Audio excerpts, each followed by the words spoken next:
في البحر كالأعلام فبأي آلاء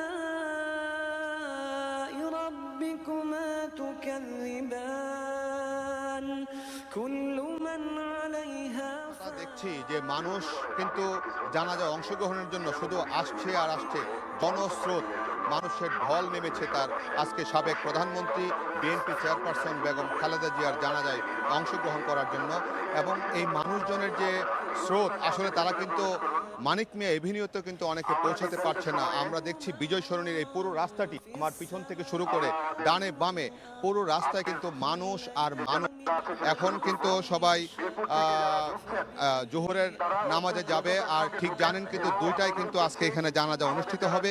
ইতিমধ্যেই লোকের লোকারণ্য হয়ে গেছে পুরো এলাকা, এবং যারা আসছেন তারা কিন্তু তাদের প্রিয় নেত্রীর প্রতি সমবেদনা জানাচ্ছেন, ভালোবাসা জানাচ্ছেন, শ্রদ্ধা জানাচ্ছেন। সকলের মাঝেই আমরা দেখেছি একটা দীর্ঘশ্বাস, যে তাদের প্রিয় নেত্রীকে হারিয়ে তারা বেশ বিহ্বল এবং তারা খুব কষ্ট পাচ্ছেন, যন্ত্রণা পাচ্ছেন যে প্রিয় নেত্রীকে তারা হারিয়েছেন, তাদের দেশ নেত্রীকে হারিয়েছেন, এদেশের অভিভাবককে হারিয়েছেন। এবং তারা বলছেন আগামী দিনে তারা তাদের নেত্রীর যে অসমাপ্ত কাজ, সেটা তারেক জিয়ার নেতৃত্বে তারা এগিয়ে যাবেন, সফল করবেন, সমৃদ্ধির পথে এগিয়ে নিয়ে যাবেন।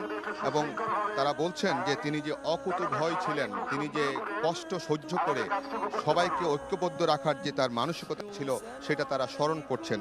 যেমন 1981 সালে তিনি তার স্বামীকে হারিয়ে দুই পুত্রকে নিয়ে আকুল পাথারে পড়েন এই রাষ্ট্রপতির স্ত্রী খালেদা জিয়া। 82 সালে নেতাকর্মীদের অনুরোধে জাতীয়তাবাদের রাজনীতিতে নাম লিখিয়ে 84-তে খালেদা জিয়া নির্বাচিত হন বিএনপির চেয়ারপারসন।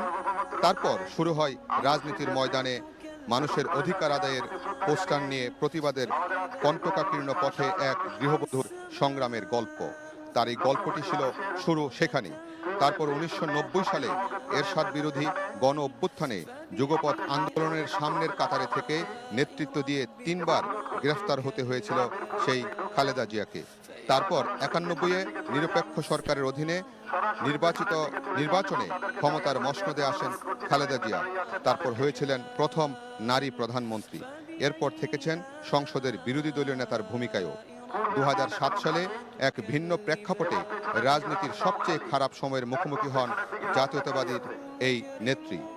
সেনা সমর্থিত ফখরুদ্দিন সরকারের সময়ে কারারুদ্ধ করা হয় বিএনপি চেয়ারপারসনকে। রাজনৈতিক জীবনে বেগম খালেদা জিয়ার কারাবন্দিত্বের শুরুটা হয় 1/11-এ। সে সময়ে সংসদ ভবনে স্থাপিত বিশেষ কারাগারে তাকে আটক করা হয়েছিল।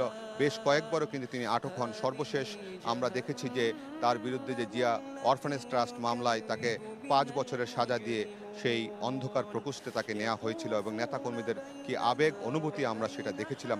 আমরা এমন কয়েকজন কর্মী সমর্থক এখানে যারা এসেছেন তাদের সাথে কথা বলবো এবং তাদের আবেগ অনুভূতি জানার চেষ্টা করব যে কি প্রিয় নেত্রীকে আপনারা কেমন দেখেছিলেন, আজকে যে হারিয়েছেন, এই জানাজায় এসেছেন, কেমন অনুভব করছেন, নেত্রীর জন্য কি দোয়া করছেন। বিসমিল্লাহির রহমানির রহিম। আজকে ভরাক্লান্ত মন নিয়ে আজকে আমরা এখানে এসেছি। আজকে আমাদের নেত্রী, আমাদের মা জননেত্রী বেগম খালেদা জিয়া গতকাল ইন্তেকাল করেছেন। আমরা সবাই আজ দেশ মাতাকে হারিয়ে দেশের এই অপূরণীয় ক্ষতি হয়েছে, এটা আমরা কিভাবে করব। তো আমাদের আবশ্যিক নেত্রী বেগম খালেদা জিয়ার মৃত্যুতে আজকে আপনারা দেখতে পাচ্ছেন এদেশের আপামর জনসাধারণ কিভাবে ওনার জানাজায় অংশগ্রহণ করেছে।